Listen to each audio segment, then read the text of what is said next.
यह जगत सारा क्षणिक है और आत्मा एक नित्य है।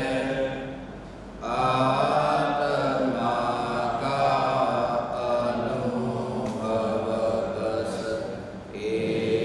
एकमात्र नित्य है। महान गुरुराज की चरण रज शीश पर धर कर स्वरूप समझ। चैतन्य महल राख पड़ोसी परम ज्ञान दीपक निर्दोषी।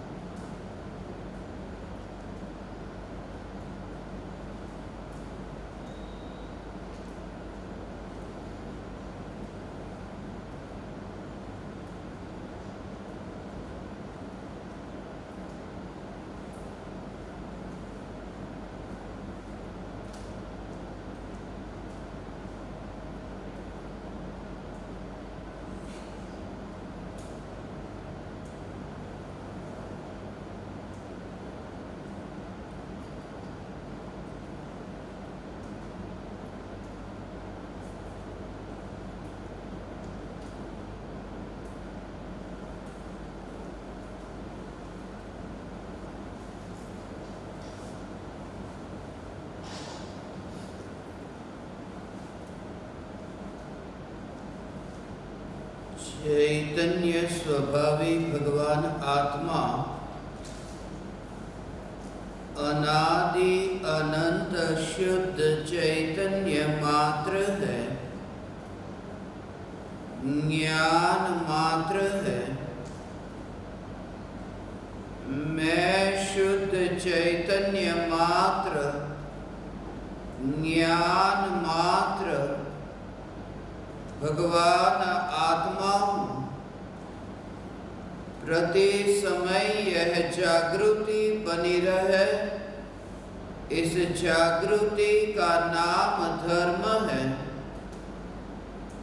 देह की प्रत्येक क्रिया के काल में और विकल्पों के बहते प्रवाह के काल में ज्ञानी को प्रति समय यह जागृति रहती है कि मैं चैतन्य तत्व इस देह की किसी भी क्रिया में और विकल्पों के बहते प्रवाह में कहीं भी मिला नहीं हूँ। ऐसा शुद्ध चैतन्य तत्व मैं हूँ। प्रति समय स्वयं की शुद्ध चैतन्य सत्ता का बोध आत्म जागृति ही धर्म है। चैतन्य तत्व की स्व संवेदन प्रत्यक्ष निर्विकल्प अनुभूति होते ही देह होने पर भी देहातीत दशा प्रकट होती है। इतना ही नहीं, विकल्प होने पर भी विकल्पातीत दशा प्रकट होती है। चैतन्य तत्व की निर्विकल्प अनुभूति होते ही आत्मा में अतीन्द्रिय आनंद का सागर उछलता है। फिर भी ज्ञानी की दृष्टि अतीन्द्रिय आनंद के सागर की ओर भी नहीं जाती और दृष्टि चैतन्य तत्व पर ही टिकी रहती है। यह चैतन्य तत्व ही मैं हूँ। चैतन्य तत्व की निर्विकल्प अनुभूति होते ही ज्ञान दीपक प्रज्वलित होता है। ज्ञान दीपक प्रज्वलित होते ही ऐसी यथार्थ श्रद्धा होती है कि मैं त्रिकाल प्रज्वलित ज्ञान दीपक हूं, चैतन्य ज्योति की सत्ता के अतिरिक्त देह रूपी मिट्टी और रागादि विकारी भाव रूपी धुएं में कहीं भी फैला नहीं हूं। चैतन्य तत्व की निर्विकल्प अनुभूति होते ही ज्ञानी स्वयं को राख की दीवार का पड़ोसी मानता है और मोक्ष मार्ग का मुसाफिर जानता है। मोक्ष मार्ग का मुसाफिर जानता है। मोक्ष मार्ग के मुसाफिर नहीं जानते। मोक्ष मार्ग का मुसाफिर जानता है। इस कथन के पीछे भी भाव है, जानते नहीं, जानता है। यद्यपि वे ज्ञानी हैं, आदर देने योग्य है, फिर भी ये कहा कि मोक्ष मार्ग का मुसाफिर जानता है। इस बात को स्पष्ट करने के लिए इस मार्ग पर यात्रा अकेले की है, बहुवचन की नहीं, एक वचन। ये अकेले की यात्रा है, यहां कोई दूसरा नहीं। इसलिए ज्ञानी स्वयं को मोक्ष मार्ग का मुसाफिर जानता है। चैतन्य तत्व की निर्विकल्प अनुभूति होते ही प्रति समय यह जागृति है कि राख की दीवार चैतन्य महल में कहीं है ही नहीं।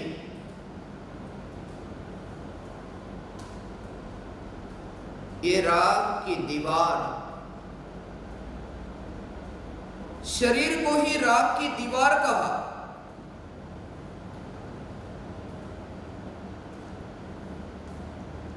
दुनिया में ऐसी दीवारें हैं जिन दीवारों से तुम्हें अच्छी तरह परिचय है।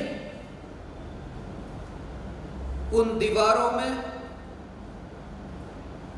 ईंटें हैं, पत्थर है, सीमेंट है, रेत है, चूना है, रंग लगा है।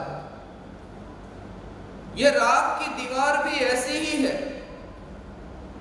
जिस राख की दीवार में ईंट और पत्थर नहीं मगर हड्डियां है, इस राख की दीवार में सीमेंट और रेत नहीं मगर मांस है। इस राख की दीवार में पानी नहीं मगर खून है। इस राख की दीवार में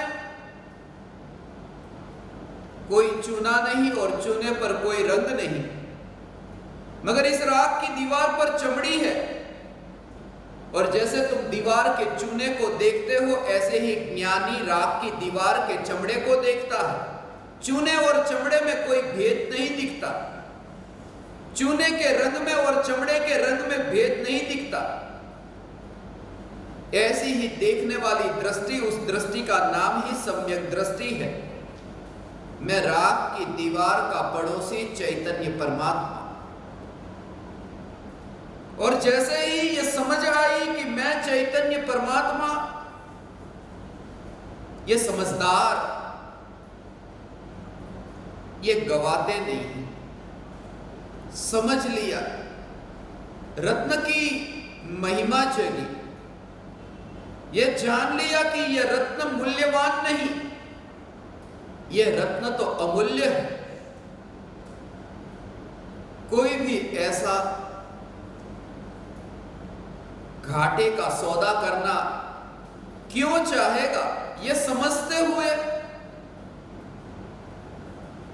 तुम्हें कभी जरूरत पड़ी, राख की जरूरत पड़ी, तुम्हें राख चाहिए थी, कुछ रुपये लेकर घर से निकले और और राख खरीद कर लाए। गांव में बहुत बार मैंने देखा है, राख को भी खरीद कर लेकर जाते थे कुछ लोग। हमारे घर पर जब चूल्हा जलता, राख को भी खरीद कर जाते थे, मगर इतना मूल्य नहीं चुकाते थे वे। कुछ रुपये देकर जाते और राख लेकर जाते।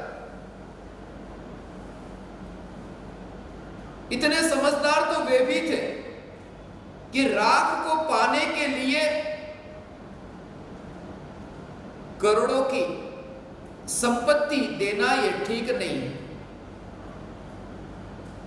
मगर ऐसे मूर्ख गली गली में हैं जो राख को पाने के लिए करोड़ों की नहीं, अमूल्य ऐसे चैतन्य रत्न को जला रहे हैं। चैतन्य रत्न को गवाकर राख को पाना चाहते हैं। जब आत्मा की अनुभूति होती है तब यही दिखाई देता है, चैतन्य रत्न और राख, इन दोनों के बीच में भेद दिखाई देता है। और बस समझदारी आई ऐसी कि वह व्यक्ति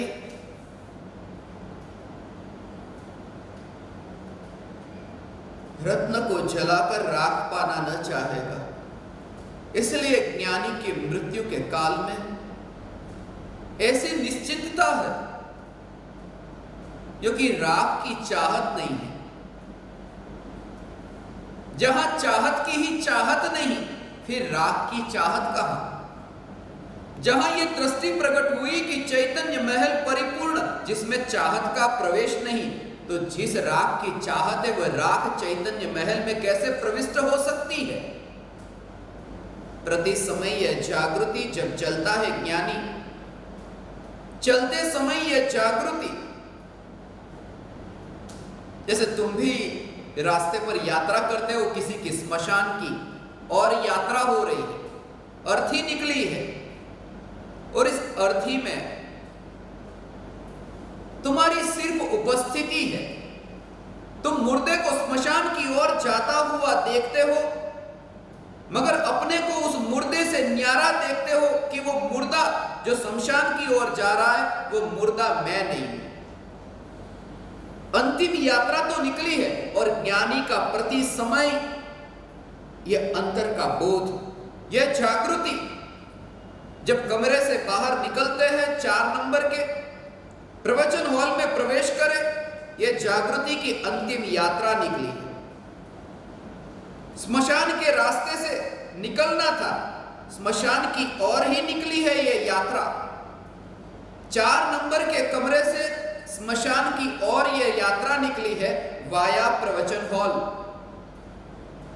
जितने भी स्थान पर तुम यात्रा करो वे सब वाया है, वह गंतव्य स्थान नहीं, डेस्टिनेशन नहीं, बीच के आने वाले ऐसे स्टेशन है। अंतिम यात्रा निकली, और वो ऐसे ही देखता है जैसे तुम अंतिम यात्रा में देखते हो कि मुर्दा जा रहा है, मेरी सिर्फ उपस्थिति है, मगर उस मुर्दे में मैं कहीं भी नहीं। ऐसे ज्ञानी देखता है मैं चैतन्य महल, और इस राख की दीवार की अंतिम यात्रा में मेरी सिर्फ उपस्थिति है, और मैं बोलता नहीं हूं। राम नाम सत्य है, ये अंतर में ही जागृति, क्योंकि मैं बोल नहीं सकता, यहां वाणी नहीं है, मेरे पास बोलने का सामर्थ्य नहीं है, सिर्फ जागृति की राम नाम सत्य है। मगर ये भी मुझे जचता नहीं, राम नाम सत्य है, ये बात नई आई है, पहले नहीं थी। असल में वो जो वाक्य था वो वाक्य ये था कि राम राम सत्य है, राम नाम नहीं। राम राम सत्य है, उसका भाव यही था कि दशरथ पुत्र राम वे राम नहीं, दशरथ पुत्र राम वे राम भी जिस राम में लीन हुए, बस वही राम सत्य है। राम ने भी जिस राम का आश्रय लिया था वे ही राम सत्य है, इसलिए कहते हैं राम राम सत्य है। अब बदल गया, राम नाम सत्य है। मगर यह जागृति की राम राम सत्य है, ज्ञानी की सिर्फ उपस्थिति होती है जब देह यात्रा करता है। क्योंकि मुर्दा किसे कहते हैं? मुर्दे का अर्थ यही कि जहां चैतन्य नहीं। ज्ञानी ने चैतन्य को मुर्दे में देखा नहीं, इस राग की दीवार में देखा नहीं, और इसी के कारण ज्ञानी प्रति समय देह को मुर्दा देखते हैं।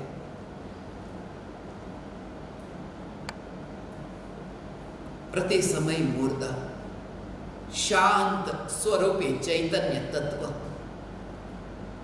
शीतल, क्रोध नहीं, शीतलता, चैतन्य का शांत शीतल ऐसा स्वरूप। इसलिए क्रोध को अग्नि कहा, क्षमा को शीतलता, शांत।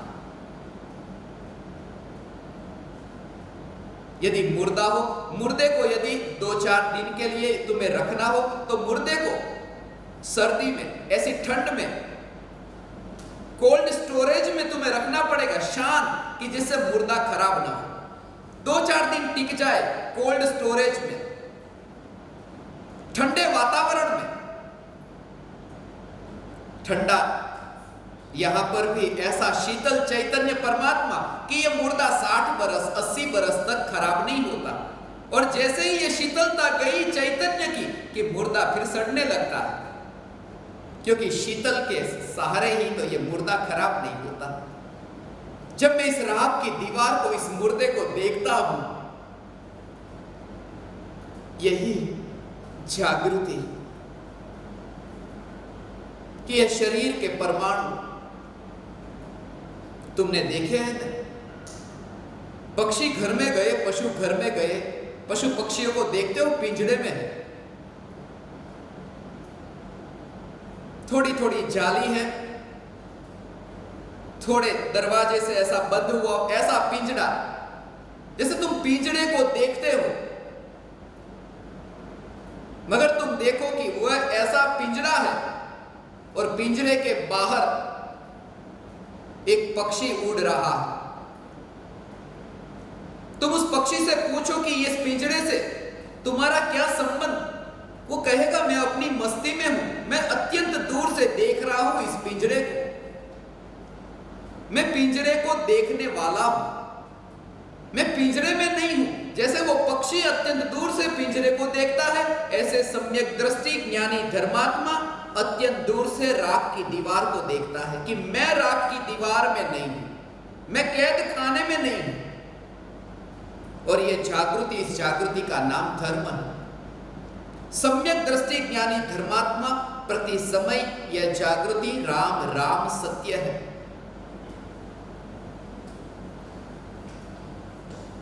राम से मुझे सीता स्मरण में आए। सीता के जीवन की एक घटना है। सीता ने हनुमान को एक हीरो का हार दिया था, बहुत मूल्यवान हीरे थे।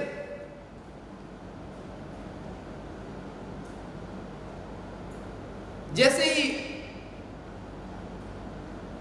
वे मूल्यवान हीरे हनुमान को दिए, और भी थे, और लोगों को भी हीरे के हार दिए थे। जैसे ही हनुमान के हाथ में वह हार आया, उसमें से एक एक हीरे को निकालकर वे चबाने लगे। भला कोई व्यक्ति हीरे को चबाए? जब वे हीरे को चबाने लगे, सीता ने थोड़ी देर तो बर्दाश्त किया, फिर सहाने गया। सीता ने कहा क्या कर रहे हो? ये इतने मूल्यवान हीरे चबाते हो और चबा करके फिर फेंक देते हो। हनुमान ने कहा चबाता इसलिए हूं क्योंकि इन हीरों के भीतर मैं ये देखना चाहता हूं भगवान श्री राम और सीता माता है या नहीं। यदि नहीं है तो फिर ये हीरे व्यर्थ है। आसपास में और भी लोग थे जिन्हें हीरे का हार मिला था। उन्होंने कहा अरे हनुमान,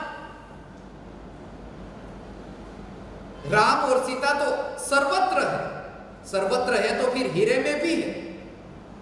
ये हीरे में भी राम और सीता तुम्हें दिखाई नहीं देते? कहानी तो ऐसी है कि हनुमान ने अपना सीना चीर करके फिर दिखाया कि देखो राम और सीता यहां पर है। हृदय को हम श्रद्धा से पुकारते हैं, हृदय में है, मेरी श्रद्धा में है। हनुमान ने राम और सीता को दिखाया, मगर वह बात भी मुझे इतनी नहीं जचती। हनुमान ने राम और सीता को नहीं, सीना चीर करके, उस सीना भी क्या, राख की दीवार को चीर करके, भीतर जो तुम्हें दिखाई दे रहा है, राख की दीवार को चीर करके राख की दीवारों को दिखाया। जो भीतर भी दिखाई देता है, राम सीता का तुमने चित्र देखा हो, राख की दीवार के भीतर मैं तुमसे यह कहना चाहता हूं कि राख की दीवार को चीर करके तुम्हें राख की दीवार ही दिखाई देगी, क्योंकि राख की दीवार के भीतर राख की दीवार ही हो सकती है। मगर अरूपी अमूर्तिक ऐसी चैतन्य श्रद्धा, श्रद्धा का सत्संग है। चौथे गुणस्थान का चौथा यह सत्संग है। श्रद्धा में चैतन्य तत्व राख की दीवार के भीतर जो है वो व्यक्त होता है, जो है वही व्यक्त होगा। इसलिए राख की दीवार का पड़ोसी में ये खास परम कृपालु देव मुझे स्मरण में आए। जैसे दीवार है और दीवार के ऊपर परत गिर जाए, थोड़ी परत हट जाए तो क्या होता है कि दीवार में जो ईंट है, पत्थर है, वे दिखने लगते हैं।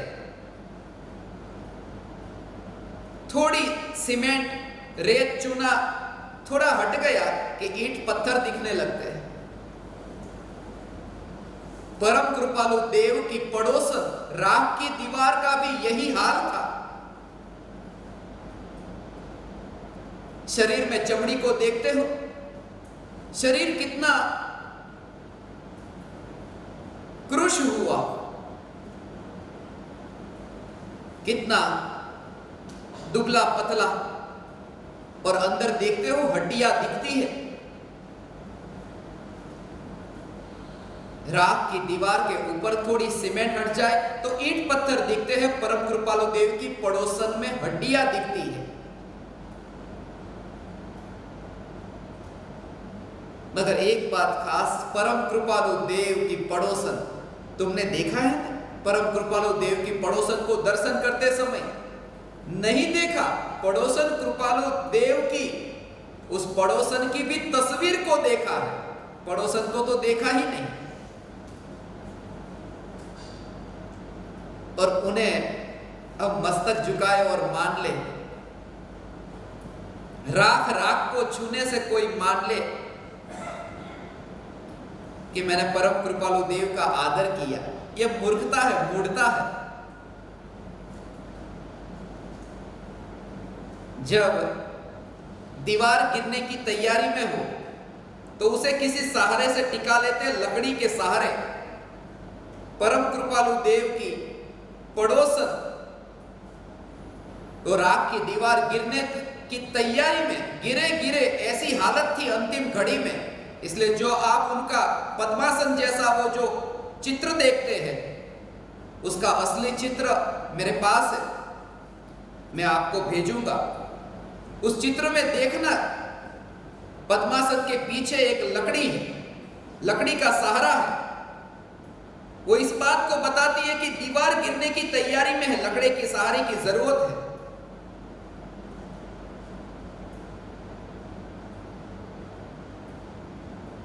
मगर पंछी तो आकाश में उड़ रहा है। दीवार गिरने वाली हो या लकड़ी के सहारे, उससे उन्हें क्या लेना देना। राख की दीवार का पड़ोसी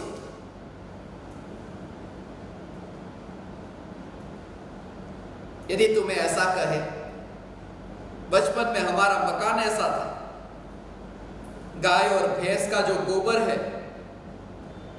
लिदा हुआ गोबर, गोबर की ही बनी हुई दीवार थी। कोई बड़े धनपति एक आध दिन के लिए कभी मेरे घर पर आते, रह नहीं पाते। दीवार पर गोबर लगाया हो, ऐसी दीवारों पर कैसे रहा जा सकता है? मगर वे कोई सम्राट नहीं थे, राजा नहीं थे, फिर भी नहीं रह पाते थे। आश्चर्य मुझे तब होता है जब जीव राजा गोबर से ही बनी हुई दीवार में रहता है, दीवार के पड़ोस में नहीं, राख की दीवार में रहता है, जिसमें मलमूत्र गोबर के अतिरिक्त है क्या? ये परमात्मा, ये राख की दीवार के मलमूत्र के पास में रहना हो, बदबू आती है। यहां मलमूत्र में ही रहता है, रहता नहीं, मानता भी है कि मैं मलमूत्र हूं। आज ये सत्संग तुम सुनो, कभी ना कभी तुम्हारे हृदय में वो ऐसे उठेंगे, ये पुकार तुम्हें आज नहीं कल याद आएगी। मुर्दा है, कान से सुनते हो ना तुम, लगता है मुर्दे में कुछ नहीं, मगर वो चैतन्य की पुकार। मुझे एक घटना अभी स्मरण में आई। एक छोटी सी बच्ची थी, अपने हाथ में गोल्डन पेपर था, सुनहरा कागज।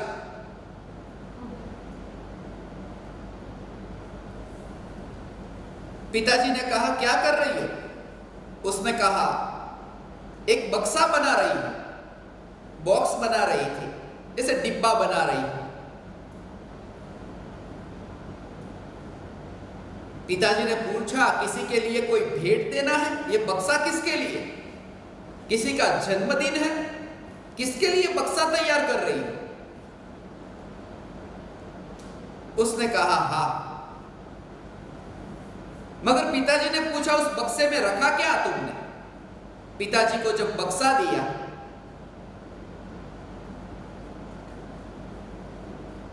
बक्से में कुछ नहीं था, खाली था।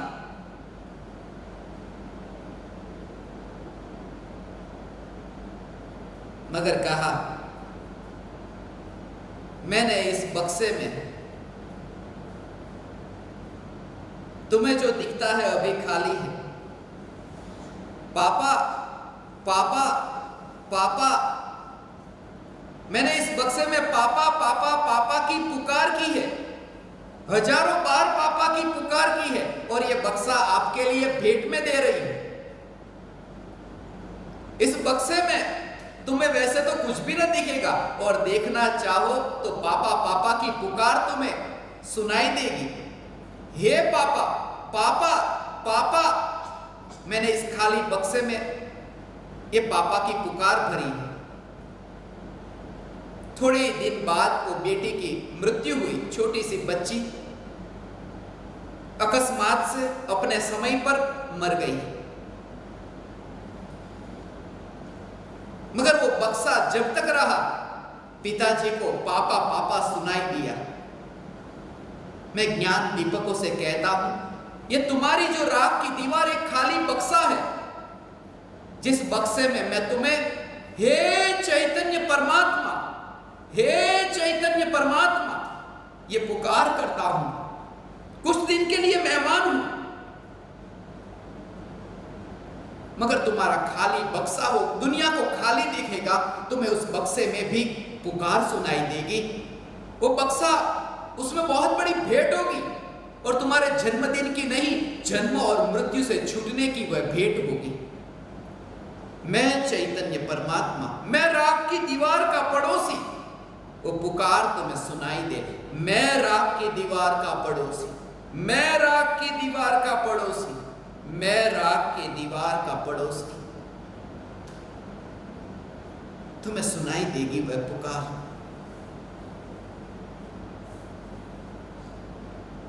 और एक दिन तुम्हारे अंतर में भी वह पुकार उठेगी, गूंजेगी। दुनिया वाले मुझसे कहते हैं, जिन्हें आप ज्ञान दीपक कहते हैं, अज्ञान का अंधेरा है, मगर मैं उन्हें ज्ञान दीपक कहता हूं, ज्ञान का दीपक कहता हूं। क्योंकि मैंने बचपन में थॉमस एडिसन की कहानी पढ़ी थी। स्कूल के वापस लौटे थे, स्कूल पूरी नहीं की और वापस आ गए। एक चिट्ठी लेकर आए। शिक्षक ने चिट्ठी में लिख करके जो दिया था, थॉमस एडिसन को मना किया था कि तू मत पढ़ना, मम्मी को दे देना, और मम्मी को वो चिट्ठी दे दी। फिर पूछा, मम्मी इसमें क्या लिखा है? उसने कहा, बेटा इसमें लिखा है आपका बेटा थॉमस इतना जीनियस है, इतना बुद्धिमान है कि हमारे स्कूल में आपके जैसे बच्चे को पढ़ाने वाला कोई शिक्षक नहीं है। बेटा तू इतना बुद्धिमान है। वो थॉमस अल्वा एडिसन जिसने बिजली के बल्ब की खोज की, स्कूल से निकाल दिया गया था। जब वो बड़ा हुआ, ऐसा महान वैज्ञानिक, मां की तो मृत्यु हुई थी और घर में अलमारी में ये चिट्ठी मिली और उस चिट्ठी में लिखा था कि आपका बेटा जिसे दिमाग नहीं, मंद बुद्धि का है, उसे आप अपने घर पर ही रखिए, मत भेजिए। सत्य यह था कि वो मंद बुद्धि था, मगर मां की वो पुकार कि तू बुद्धिमान, तू जीनियस, वो सुनते सुनते ही वो वास्तव में जीनियस हो गया।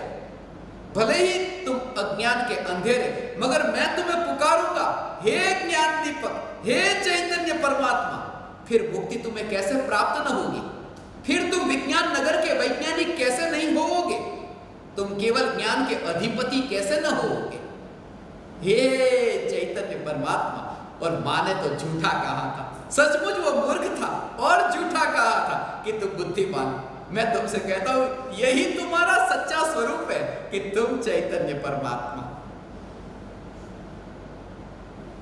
जैसे से तुम्हारा विचार हो, उसी प्रकार से तुम्हारे अंदर में परिणमन होगा। तत्व विचार के बल पर अमेरिका का एक ऐसा आतंकवादी, उसका नाम था जॉन, लोग डरते थे उस आतंकवादी से। अमेरिका के लोग भी डरते थे और परदेश के लोग भी डरते थे। आतंकवादी, इतना बड़ा डॉन, गुंडा, पकड़ भी नहीं आता था। एक बार अमेरिका की पुलिस ने उसे पकड़ लिया। तुम जितना भी बचना चाहो बच न सकोगे, कितने भी बड़े आतंकवादी हो तुम बच न सकोगे, एक दिन तो फंसोगे। लोग बचना चाहते, हम ज्ञान दीपक बनने से बच जाए, बच न सकोगे, एक दिन तो फंसोगे। ये सुनते सुनते ही एक दिन तो आओगे तुम। वो जॉन भी फंसा, उसे सजा सुनाई दी गई, सजाए मौत, क्योंकि बहुत अपराध किए थे, मौत ही उसकी सजा हो सकती थी। सरकार ने यह निर्णय लिया, मगर कैसे मारे? मरना तो उसे है ही, जॉन को। तो एक काम करते हैं कि उसे किसी कार्य में उपयोग में लेते हैं और फिर उसे मारते हैं। वैज्ञानिकों को प्रयोग करना था कोबरा पर, कि कोबरा का जहर कैसा होता है। तो उसके लिए कि उस जहर से आदमी कितनी देर में मरता है, वो परीक्षा लेनी थी, उस पर परीक्षण करना था। कल सुबह जॉन को कोबरा के साथ में एक कमरे में छोड़ दिया जाएगा।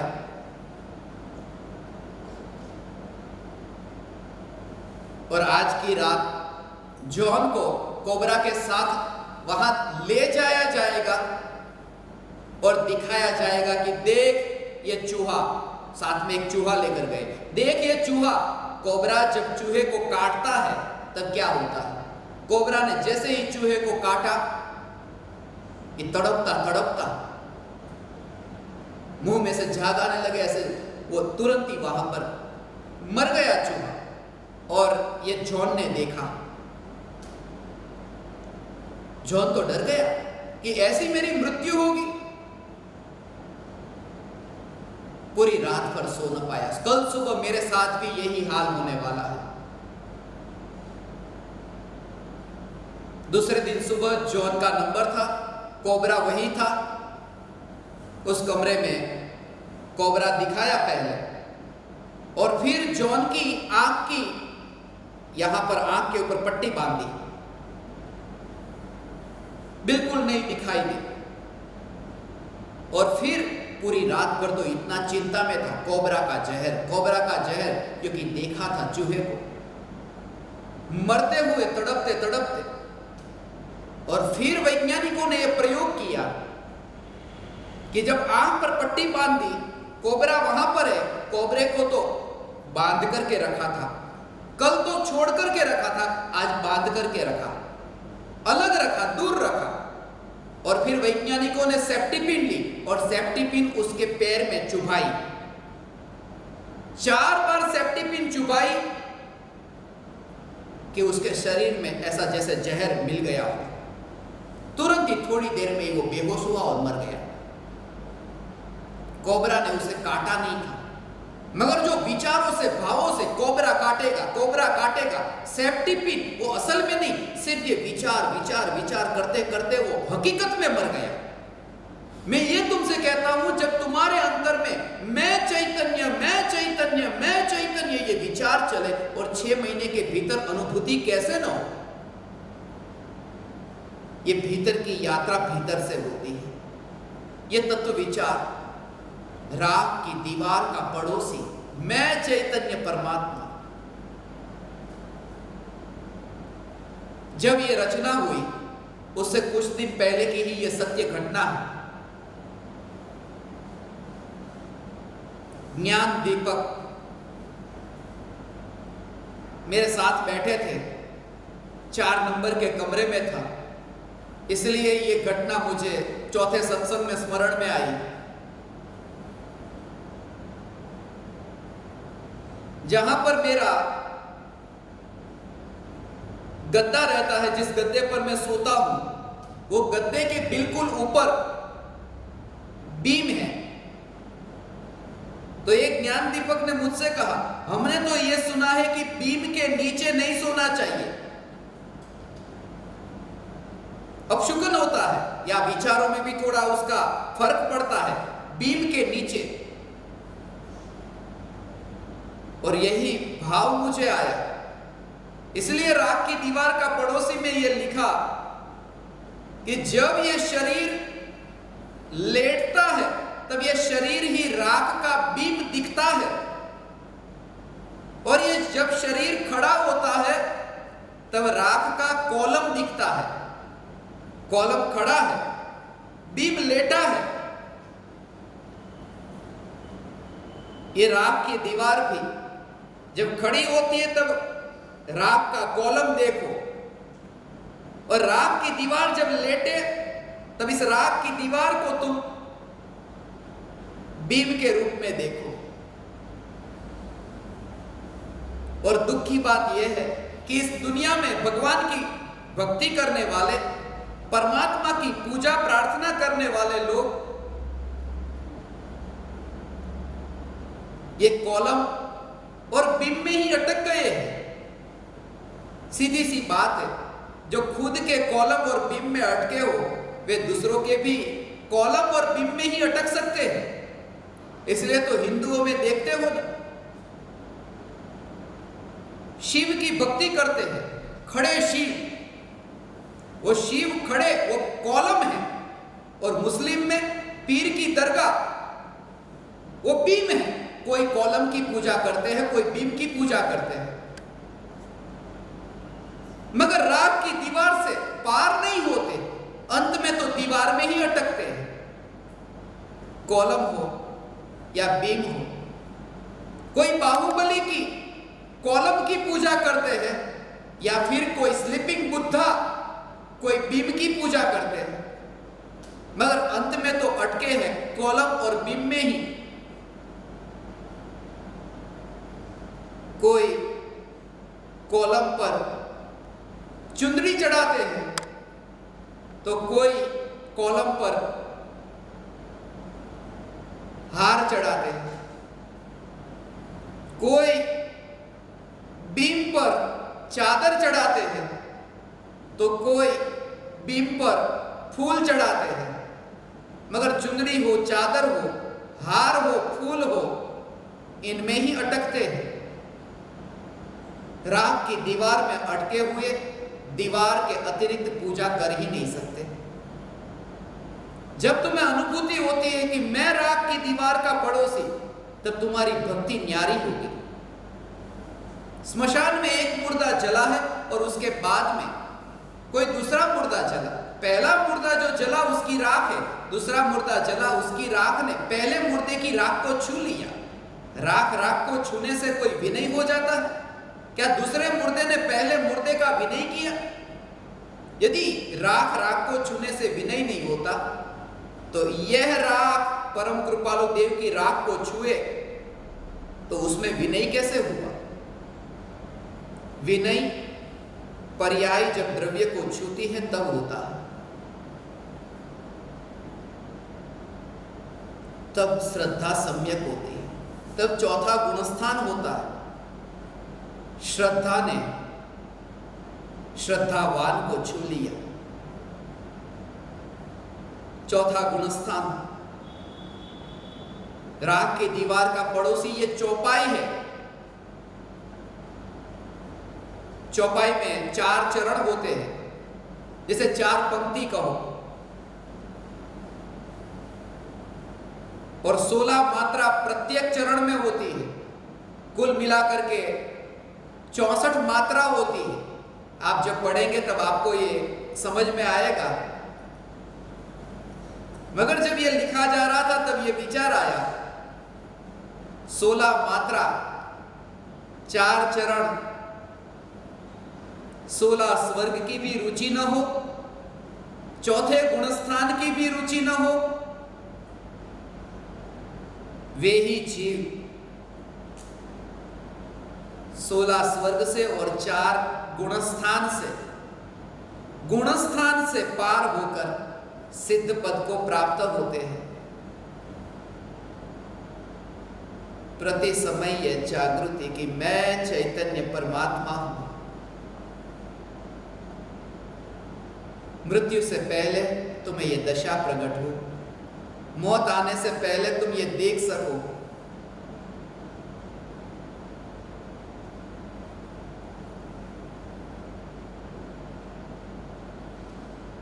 जीवन में कितनी भी अनुकूल प्रतिकूल परिस्थिति घटित हुई हो, मगर जब तुम्हें अनुभूति होगी, तुम्हें एहसास होगा, निराश होने की जरूरत नहीं। ये परिस्थितियां, वे मनोस्थितियां तुम्हारी इस अंतस्थिति तक पहुंचाने के लिए कारणभूत बनी। कितनी भी ठोकरें खाई, उन ठोकरों से ही उठ करके तुम आगे गए हो। राख की दीवार का पड़ोसी, ये राख की दीवार ऐसी है, कितनी ठोकर खाई, बीमार होती है, पीड़ा होती है, वेदना होती है, ये राख की दीवार ऐसी। मगर उसके पीछे भी तुम्हारी भीतर की यात्रा, ये क्षणिक के बोध के पीछे भी कुछ ना कुछ भविष्य में भला होने की होनहार होगी, तो ही तुमने जीवन में धोखे खाए हैं, वरना चैतन्य की यात्रा होती कैसे। इसलिए मैं क्षणिक के बोध पर पहले जोर देता हूं कि क्षणिक का बोध हुआ कि नहीं, राख की दीवार का बोध हुआ कि नहीं। एक व्यक्ति मुझे स्मरण में आया, जिसके पास एक नाव थी और नाव से वह यात्रा करता था, मगर वह यात्रा इतनी दूर थी, सागर से यात्रा करनी थी, सागर मार्ग से, समुद्र मार्ग से। बीच रास्ते में ऐसा हुआ, एक टापू आया। उसने सोचा कि यहीं पर ही मैं रात रुक जाता हूं, थोड़ा आराम कर लूं, फिर कल सुबह निकल जाऊंगा।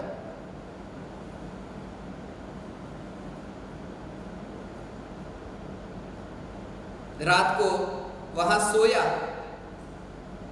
रात्रि में तूफान आया, नाव तो कहीं बह गई, पता ही नहीं। अब जाए कहां, कैसे जाए? उसने वहीं पर ही निवास स्थान बना दिया। जो थोड़े बहुत पेड़ थे उसकी लकड़ियों को काटकर पेड़ बनाए, पेड़ से फिर वो झोपड़ी के लकड़ियों को तैयार करके एक झोपड़ी तैयार की। उस झोपड़ी में रहने लगा। हम भी घर बना लेते हैं। उस व्यक्ति ने भी उस टापू पर झोपड़ी बना ली, मगर वहां से भी इतना ऊब चुका था जैसे हम सब ऊब जाते हैं एक ही जगह से, एक ही व्यक्ति से। वह भी ऊब चुका था। उसने चाहा कि अब तो यहां से निकलूं, मगर कैसे निकलूं इस झोपड़ी को छोड़कर? तभी बिजली गिरी। बिजली ऐसी गिरी कि बिजली से वो झोपड़ी जल गई। इतना गुस्सा आया भगवान पर, गुस्सा कि भगवान कैसे, एक झोपड़ी थी उसे भी छीन लिया। अब मैं कैसे रहूंगा? अब मैं कैसे छूटूंगा? कहां रहूं? झोपड़ी जल गई। बहुत शिकायत करता था, अरे मेरी झोपड़ी जली, मेरी झोपड़ी जली। बहुत गुस्से में था। मगर तभी एक आदमी नाव लेकर आया। उसने कहा, आओ बैठ जाओ इस नाव में, मैं तुम्हें लेने के लिए आया हूं। मैं तो ऐसे ही गुजरा था, मगर यहां तुम्हें लेने आया हूं। इस आदमी ने पूछा, तुम्हें किसने बताया कि मैं यहां हूं? मैं तुम्हें तारने के लिए आया हूं। और वो पता भी मुझे ऐसे ही चला। ये जली हुई झोपड़ी, उससे दूर से पता चला कि वहां कोई होना चाहिए, क्योंकि ये झोपड़ी जल रही है। उसे लगता था ये जलती झोपड़ी, ये कितनी बुरी घटना हुई है, मगर वो जलती झोपड़ी ने ही उसे वहां से बाहर निकाला है। मैं तुमसे यही कहता हूं, तुम इतने जले हो अपने जीवन में, मगर निराश मत होना। वो जला हुआ तुम्हारा हृदय है, वही तुम्हें वहां से मुक्त करने वाला है। क्षणिक का बोध ही तुम्हें नित्य की यात्रा के लिए कारणभूत होने वाला है। हे ज्ञान दीपक प्रति समय जागृति में राख की दीवार का पड़ोसी, यहीं पर ही राख है। और अंतर इसलिए न दिखेगा, मुझे बचपन से यह विचार आता था।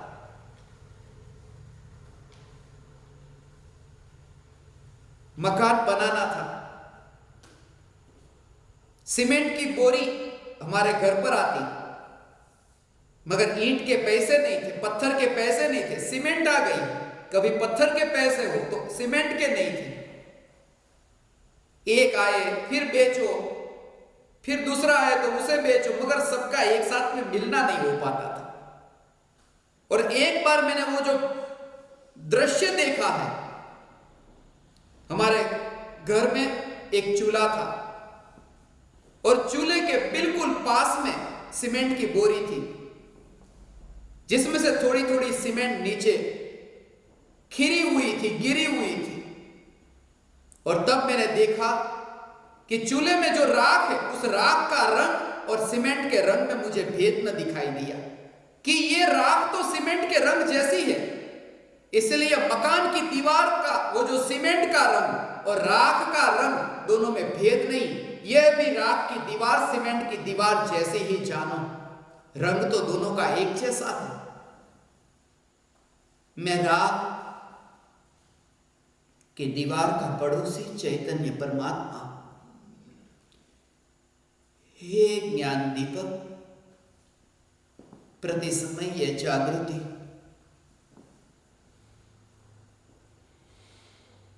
कुंभ के मेले में देखते हो तथाकथित साधु बाबा को चेहरे पर राख लगाते हैं। उन्हें दुनिया कहती है तपस्वी, उन्हें कहती है मूर्ख। कोई तपस्वी कहते हैं, कोई मूर्ख कहते हैं, मगर ऐसे मूर्ख घर घर में मिलते हैं। बहुत बार मुझे आश्चर्य होता है जब मैं देखता हूं स्त्रियों को, घर में ही देखता था, ये छोटे छोटी बच्चियां मेकअप करती हैं, एक बच्ची दूसरे को, दूसरी पहली को ऐसे मेकअप करती है, फिर मुझे दिखाने आती है, ये बापूजी देखो कैसी लग रही है, मेकअप किया। कभी तुम्हें ऐसा लगा एक राख का ढेर पड़ा हो, राख का ढेर हो और उस राख के ढेर के ऊपर कोई राख की रंगोली बनाता हो तो कैसा लगे? राख के ढेर पर राख की रंगोली, ये शरीर, ये चेहरा जो राख का ढेर और उसके ऊपर जो लगाया वो राख की रंगोली। राख पर राख की रंगोली हो तो हो, मगर मूर्खता तो अधिक उसमें है कि सुख मानना, कि आनंद मानना कि कितना आनंद आ रहा है, राख पर राख की रंगोली। यह रचना आपके जीवन में एक आध्यात्मिक परिवर्तन के लिए उपयोगी होगी, अवश्य उपयोगी होगी। मरने से पहले तुम्हें वह दशा प्रकट हो।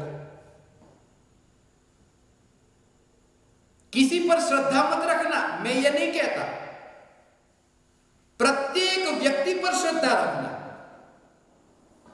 प्रत्येक रिश्तेदार पर, परिवारजन पर श्रद्धा रखना, सब पर श्रद्धा रखना, मगर श्रद्धा यह रखना कि ये कोई मेरे नहीं है, ऐसी श्रद्धा रखना। कहते हैं हम तुम्हारे साथ हैं। कल ही हम कह रहे थे, बा के साथ बैठा था,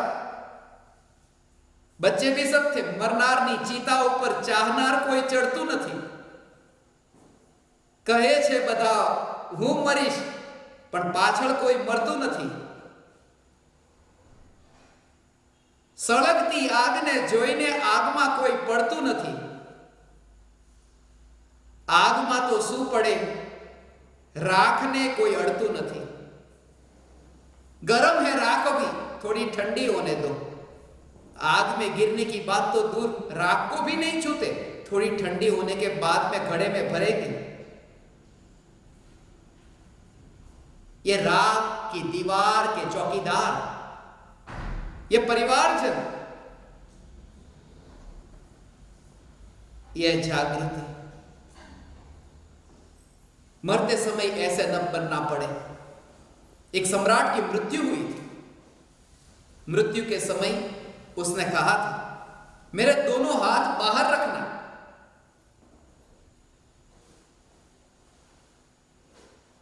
दुनिया को यह पता चले कि सिकंदर यह संदेश देकर गया। आप सबने नाम सुना होगा अलेक्जेंडर सिकंदर का। जो लोग खाली हाथ जिए हैं वे ही लोग खाली हाथ मरते हैं।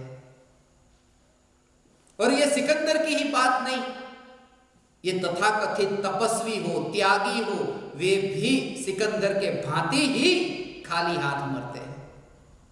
वे सभी जिन्हें यह श्रद्धा न हुई। तुम भी नाचोगे, तुम भी गाओगे। यह गीत मैं तुम्हारे हृदय से सुनना चाहता हूं। तुम्हारा जब चौथा गुणस्थान आए, तुम्हारे हृदय से यह गीत सुनना चाहता हूं। श्रद्धा हुई है, श्रद्धा हुई है।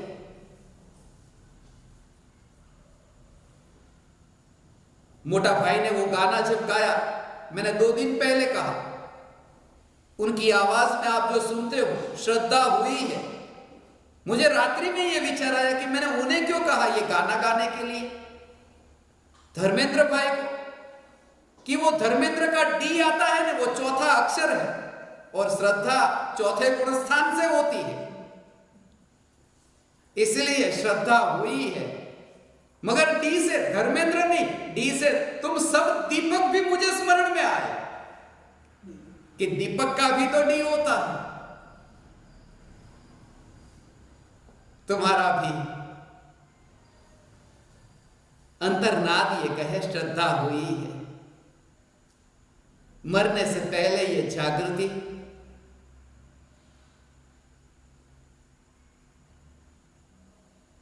कफन में जेब नहीं है और कब्र में अलमारी नहीं है, और ये तो मौत के फरिश्ते हैं जो रिश्वत भी नहीं लेते।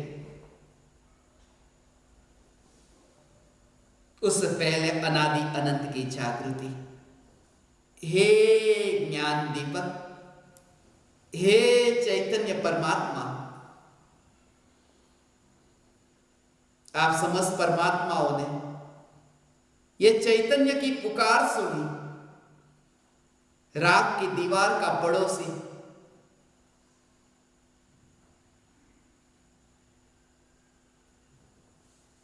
निकट काल में आप सभी को ऐसी निर्विकल्प अनुभूति हो, चैतन्य तत्व की अनुभूति हो, और आप भी राख की दीवार के पड़ोसी चैतन्य महल हो, ऐसी पवित्र एवं मंगल भावना पाता हूं। और आप समस्त परमात्माओं को मेरे हृदय के अंतःकरण से प्रणाम करता हूं। मेरे प्रणाम स्वीकार करें।